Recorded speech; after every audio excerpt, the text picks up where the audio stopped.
Sometimes a new technology comes along and it has the capability to transform how we view our world. I like to look at technology opportunities where the technology seems like it's on the cusp of viability, and if it succeeds there, it can be really transformative for the world. The story of human evolution is one that is intimately tied to meat.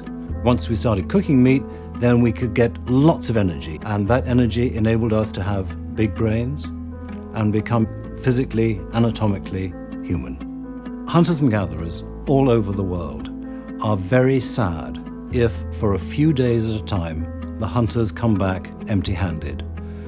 The camp becomes quiet, the dancing stops, and then somebody catches some meat. They bring the prey into the camp, or nowadays into somebody's back garden with a barbecue. Everybody gets excited to come and share the meat. It is ritually cut and passed out to people. We are a species designed to love meat.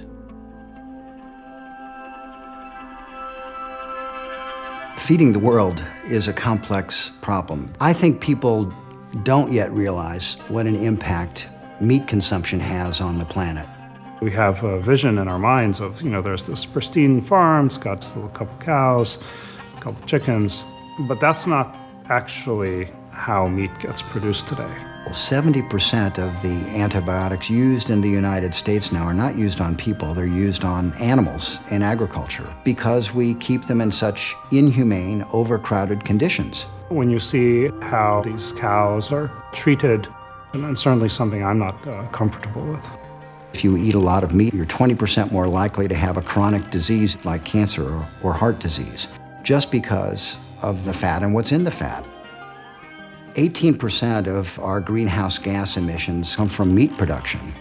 We're also using something like 1,500 gallons of water to produce just 1 pound of meat.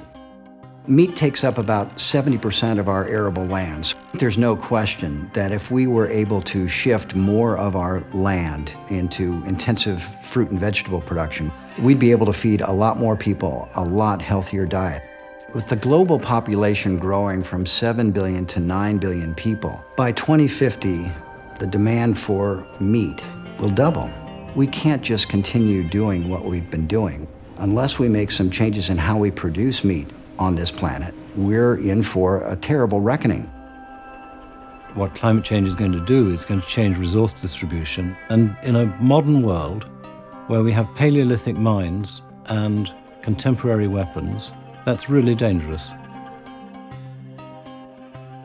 There are basically 3 things that can happen going forward. One is we will all become vegetarian. I don't think that's really likely. The second is we ignore the issues, and that leads to continued environmental harm. And the third option is we do something new. Meat is muscle from an animal. By our technology, we actually are producing meat. It's just not in a cow. I'm a physician, and I do mostly cardiovascular research, making tissues, especially blood vessels, for bypass grafting. The stem cell techniques are very useful for growing beef. We take a few cells from a cow, muscle-specific stem cells that can only become muscle. There's very little that we have to do to make these cells do the right thing. They divide by themselves, and if we provide those anchor points, the future tendons, they will self-organize into muscle.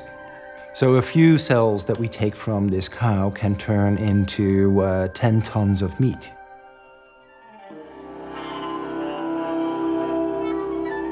Some people think this is science fiction. It's not real, it's somewhere out there. I actually think that's a good thing. If what you're doing is not seen by some people as science fiction, it's probably not transformative enough. It's really just a proof of concept right now. We're trying to create the first cultured beef hamburger. From there, I'm optimistic we can really scale by leaps and bounds. 20 years from now, if you enter the supermarket, you would have the choice between 2 products that are identical. One is made in an animal. It now has this label on it that animals have suffered or have been killed for this product. And it has an eco-tax because it's bad for the environment. And it's exactly the same as an alternative product that is being made in a lab. It tastes the same, it has the same quality, it has the same price or is even cheaper. So what are you going to choose? From an ethical point of view, it has only benefits. The more we're aware of how this whole system fits together, I think the more interest there is on the part of consumers in a completely different system altogether. Meat consumption was part of the human species. It's been fantastically beneficial for us. And now, by some horrendous irony, it's become part of a system that threatens our species. We have to do something about it.